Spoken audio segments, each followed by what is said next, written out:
presented by DD Production House। ये दुकान वाली भौजी ये सुनू ना, हमरा एकटा चॉकलेट दिया ना, आ भैया ले सिगरेट से हो दिया ना।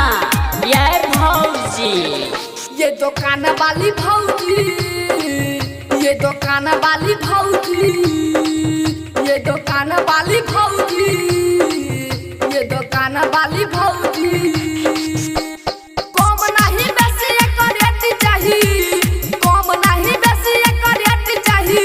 ये दुकान वाली भौजी, ये दुकान वाली भौजी, ये दुकान वाली भौजी चॉकलेट चाहिए। ये दुकान वाली भौजी चॉकलेट चाहिए। ये दुकान वाली भौजी चॉकलेट चाहिए। ये दुकान वाली भौजी चॉकलेट चाहिए।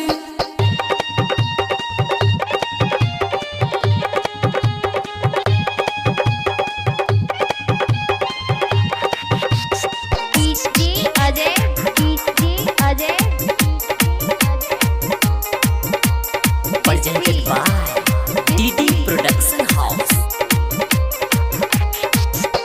सब कुछ लेला भौजी अही के दुकान में, दिया चॉकलेट फ्री हमरो सामान में, हमरो सामान में, हमरो सामान में। सब कुछ लेला भौजी अही के दुकान में, दिया चॉकलेट फ्री हमरो सामान में। भैया ला एगो सिगरेट चाहिए, भैया ला एगो सिगरेट चाहिए।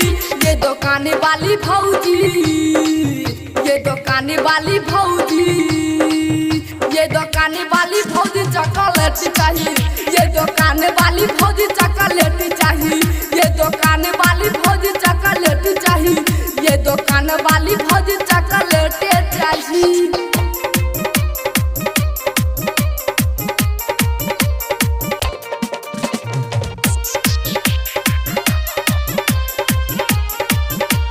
presented by DD Production House।